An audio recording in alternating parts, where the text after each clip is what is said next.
The reason Dutton seems unusually immovable is because we are overlooking the historical context.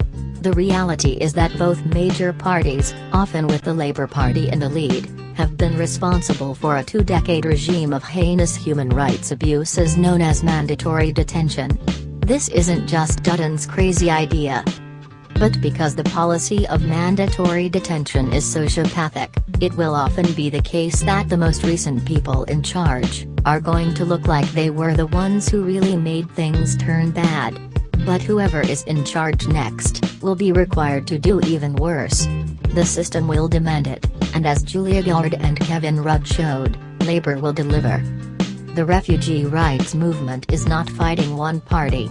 We're fighting both parties in a political duopoly. Viewing each immigration minister as an evil mastermind helps the system because it gives them a scapegoat when things get too much.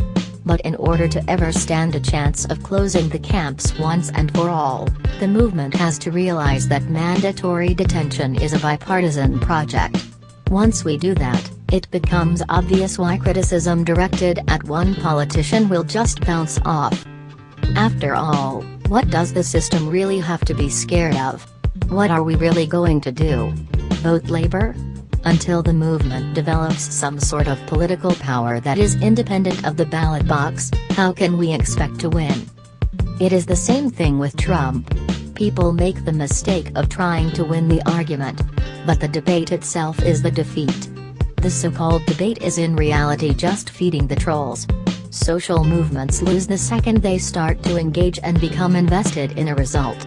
The government wants to keep critics focused on this fake dialogue because as long as we are invested in conversation, we are far less likely to actually get in their way.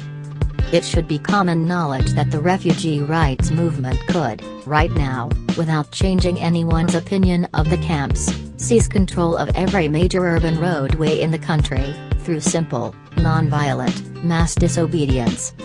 The CantStandBy network manual shows how this could be carried out in a virtually unstoppable manner with less than 0.25% of the population. It's not like we don't have enough people to do it. We just don't have enough leadership for people to think that it's possible. But that is something everybody can change. We will never get a sociopath to allow us to vote away their power. But we can all develop our own capacity for resistance by helping others to become leaders, even if we start with the smallest action and work our way up from there. If the Greens can get 14% of people to give up their federal election vote, how could it be possible that it is beyond the refugee rights movement's capacity to mobilize 0.25% of the population? If the equivalent of less than 5% of Australian Greens voters were to wander onto the nation's highways, they could shut down the economy in a matter of minutes. If the group was able to repeat this type of action, there is no limit to how expensive demonstrations like this could become.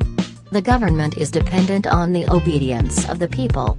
But in order for this to matter, the people have to be aware that they are being obedient and then develop some sort of capacity to collectively withdraw this obedience, in a politically conscious and economically influential manner. The purpose of CantStandBy is to show that it is a lie that we can't fight back and that there's nothing we can do. Without examples like these, if there is no defiance, staying in line and out of the way isn't seen as a choice, it's just the way things are.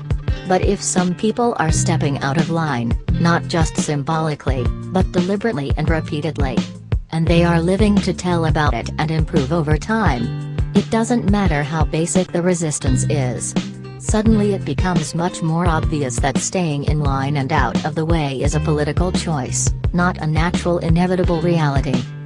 The CantStandBy network manual shows how by mobilizing for half an hour, 1 weekend a month, anyone can start to participate in a serious online push to build a mass resistance network that has already been closing highways in Melbourne, and mobilizing people in cities all across the country, for months in a row now without a single arrest. CantStandBy demonstrations are held nationwide on the first Saturday of each month at 2 p.m. Some people think I won't make it, but I know that I will. Escape the emptiness, cause that shit is slow and it kills. The flow and the skill, I made y'all believe it at last. You can make the future, but it starts with leaving the past.